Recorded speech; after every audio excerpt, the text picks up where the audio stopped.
Hello everyone. Today we are going to learn how to set up guided access on an iPhone. I love this feature. Go to settings. It's the little coggy gear there in the top right. In settings will have your Apple ID login right there at the top. It'll show if you're part of a family plan. It shows you your screen time at the bottom. Scroll down to accessibility right there in the middle of the screen. Accessibility, click on it. In accessibility, you'll go all the way to the bottom and you'll see guided access. Click on guided access, turn it on. It says right there, guided access keeps the iPhone in a single app. I want to show you what that looks like because it's pretty awesome. If I go to Audible, and I'll go to something my children would like to listen to. So we're going to listen to Paddington Bear. So now it is set up on I'm going to go back to settings real quick. It is set up as a triple click accessibility shortcut. That's what that is saying there. The shortcut settings will be displayed.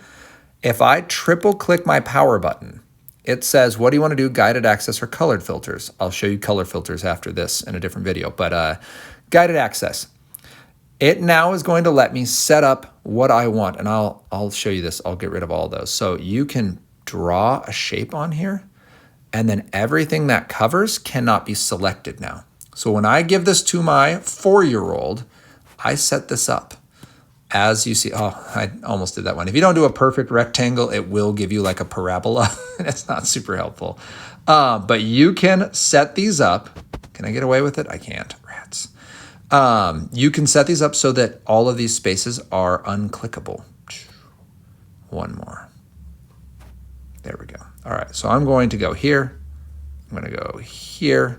I'm going to go here. I'm going to go here. All right. So all that to show you, you only really need to do that once. I enter a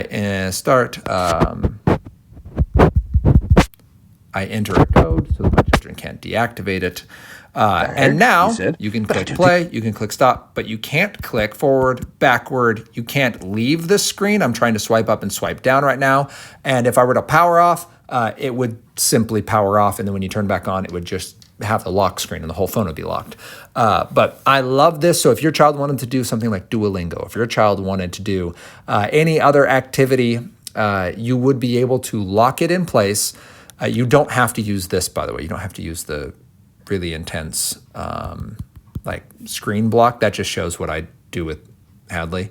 But I can resume it with this. So now she can use the forward and the back. She can pause it, but she can't leave it. It's locked in. Again, I'm trying to swipe out right now, and it won't let me. Do know that in Audible, the reason I do this for Audible is she can still get back to this. She could click home, and now all of a sudden the entire interweb of books is available to her. She could click search because it just locks you in to this app. Keep that in mind whenever you're doing it. Just having the app locked doesn't necessarily mean it's a good app to lock your children into, but that's where the screen lock ability comes. But if you wanted to be able to do a particular app with your children, sometimes my kids like to practice Spanish or whatever they want to be able, or even if we're on a trip and they want to be able to watch a show, I can pull up the viewing app and then lock them into that app. And now they can watch that particular show, but they can't leave that app to just the internet or whatever. They can't follow ads, any of that stuff. So that is guided access. It locks in an app, but keep in mind the reason we block certain parts of screens is because sometimes you don't want your child to be able to leave that particular screen, like me with the Audible piece.